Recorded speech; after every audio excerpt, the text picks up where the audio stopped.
Okay, where do we start on this one? Mark Rogers TV at halftime, Alabama 28, Notre Dame nothing. Men versus boys, that's about the best way to describe it in one sentence. It seems like I was just sitting here just yesterday at halftime of the Alabama-Michigan game in the opener when we thought Michigan was going to challenge the Alabama Crimson Tide, when we thought Michigan was a legitimate national championship contender, and of course Alabama laid them to waste in every possible way. The same exact thing is happening tonight. We expected the matchup to be the Alabama offensive line led by DJ Fluker and Barrett Jones to have a huge challenge in front of them with Manti Te'o and that Notre Dame front seven with Louis Nix III in particular. That's not come to fruition. Eddie Lacy has had his way in the run game, and Alabama has dominated up front. You heard Brian Kelly talk about it at halftime. He was at a loss for words in speaking and trying to defend his defense. He said, "We are not tackling." Well, a lot of that has to do with Alabama. Eddie Lacy is a monster. T.J. Yeldon ain't too bad himself. Alabama is just loaded with strength and size, let alone the speed and athleticism. They are just monsters up front. And in the running game, especially with Lacy toting the football, he is a tough guy to bring down. But Notre Dame is also not tackling. They're not wrapping up. They're not making the plays that they've made against lesser backs and lesser teams this season. That said, let's keep in mind the way Notre Dame has performed this season. They are very fortunate. I'm not going to say lucky.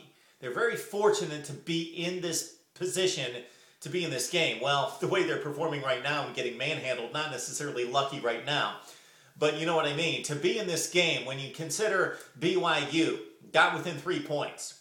BYU, Stanford, basically a blown call at the goal line by the referee, could have given Stanford another overtime to defeat Notre Dame in South Bend. Of course, there was the Michigan game in which Michigan outgained Notre Dame, but Denard Robinson threw the ball up in the air like a shot put 4 times, and Notre Dame capitalized on those turnovers. Otherwise, Michigan held Notre Dame to 13 points. Purdue, a team that we saw lose by 44 points on New Year's Day to Oklahoma State, took Notre Dame to the last play of the game on the road and outgained Notre Dame and completely shut down their running game. So this has happened to Notre Dame before, and of course we don't even mention the best example, the Pitt game, in which if Pitt makes a field goal, they beat Notre Dame. So credit Notre Dame this season for winning games when they had to, but I think we're seeing their true level of play. They are one of the top 10 or 12 teams in the country. They are not one of the 2 best teams in the country. Certainly South Carolina's better, Florida's better. Certainly what we've seen out of Georgia, they are better. The SEC top echelon with LSU and Texas A&M are better than Notre Dame, and certainly Stanford's right there, and Ohio State. And I think a lot of people right now would love to see Alabama and Oregon get it on, but that was not to be. That's the halftime report here. I just think that Everett Golson is running for his life. He is shown to be a capable quarterback coming down the stretch. He's improving. His best days are ahead of him, but again, he's a redshirt freshman.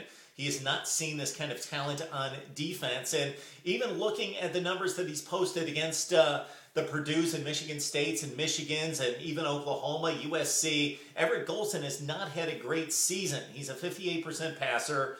He's had poor games in some of those matchups we just talked about. So he's not an exceptional quarterback. So what did we expect out of him? And A.J. McCarron, wow, he's poised. He's in control of the offense. He's very efficient. He's making all the throws.